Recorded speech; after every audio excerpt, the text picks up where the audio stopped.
Okay, real quick message. I am guilty of immersing myself in the world of boulevard gossip, sewer press, and I just um, listened to the stories about Will Smith's life, his family, Kanye West's life, and some other celebrities from Hollywood. I'm not even talking about P. Diddy affair. And what I see is I can relate to these things in terms of there's personalities that remind me of people from my experiences, so people that I know. There is also psychological backgrounds or um, symptoms that I know from my own experience as well. And yeah, it's very relatable. So these people that play the heroes in the movies are very human as well, of course. I mean, it's not a surprise. Um, and what I see is also these things, a lot of narcissism, of course, when you look at Hollywood and actors, um, people who are grandiose, who like the stage. Of course, there's also a lot of narcissism and stuff like that involved. Not saying that these people are all narcissists, but most certainly good actors. And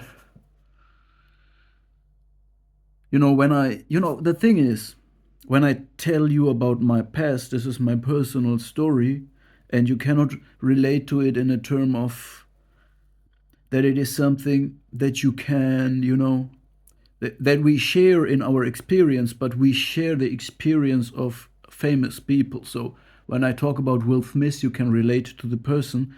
And if you want to immerse yourself too in this, it's easy on YouTube to get into this gossip about these family stories. Um, and I believe in Will Smith's life, there is a lot of humble moments, and I have a lot of respect. Is it respect? I don't know. I believe they try to be open because that is when you're famous and you get money, a lot of money, multi-million-dollar business because you're famous. They are very open at times with the media. So they speak about their lives, and it turned out to be a real mess. Um, yeah, so I believe there's also a lot of ego death going on with Will Smith. So I believe there's very humble moments of ego death and admitting mistakes, and I have to respect that. But what I also see, and I'm not only specifically talking about Will Smith. As I told you, it's also the Kanye West and others. We see that the people end up very bitter and broken and disillusionized in some way. Um, I see a lot of shared fantasies, a lot of pain through shared fantasies. Um, when we talk about the parties and the coercion, literally the victims of P. Diddy, by the way, said they felt disoriented and didn't, and the boundaries between fantasy and reality seemed to have been blurred. So this is literally the parties of P. Diddy are shared fantasies, and people were coerced into them, is in my opinion. But I also see in this family dynamics when I when I watch this stuff about Will Smith and stuff. Um, there is also humiliation. So in the beginning, there is a idealized image, a honeymoon phase, and people start seeing things in other people. And this leads to a motivation, to plans, to fantasies again. And when these when the people cannot fulfill the role of the fantasy, it starts to create pain in both on both sides. And what happens, especially in the interplay of men and women, when these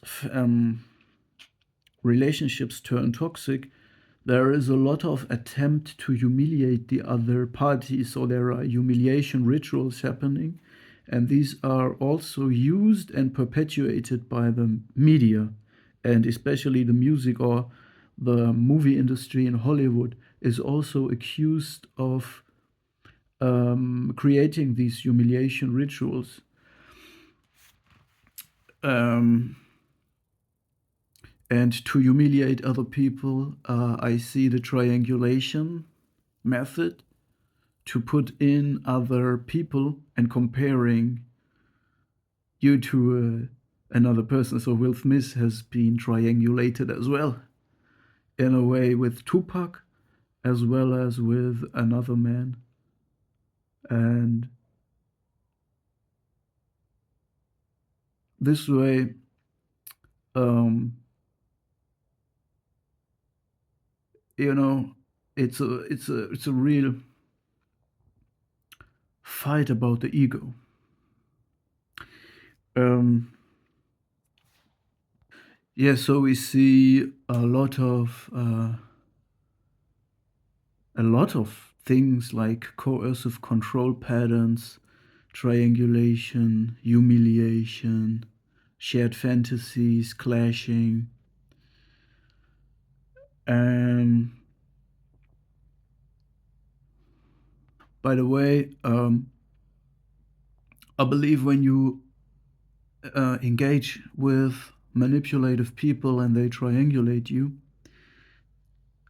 the manipulative side always enters as the victim. And there is another layer to it, the mirror deceptive layer. But the true, the one of the layers, one level of understanding it, they enter as the victim. Then they want to become a persecutor, but just for as long as necessary. And then they end up a savior. So the goal of the manipulative person is to enter, enable themselves as a victim, then becoming a covert persecutor and end up a savior. While you, as a naive person, you will not even wanting to, but be coerced naturally. Excuse me. As the naive person, you enter as a savior, or you will be asked for your openness, your kindness, and then you will be victimized, and then you will end up as persecutor in the end. And this creates this perfect image for the manipulator, that in the end you are the persecutor and they are the victim, even though the reality looks different. Yeah, but of course there's also the layer of deception and mirroring. But this is another story and another video that I might do with some preparation. Yeah, it's interesting to see this, that the people with all the success in the world are engaging in the same dramatic happenings and fighting each other with the same methods of they battle with the same topics, shared fantasies clashing, having good intentions, thinking they do something good, and then it unleashes a barrage of humiliation, emancipation, people trying to break out of this, coercion. Yeah, all the dynamics, all these dynamics.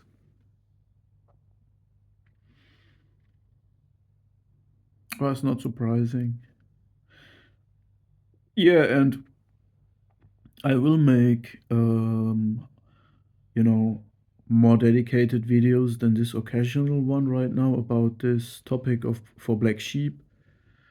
But to give you a small kind of foresight or insight, what will be the way for the black sheep,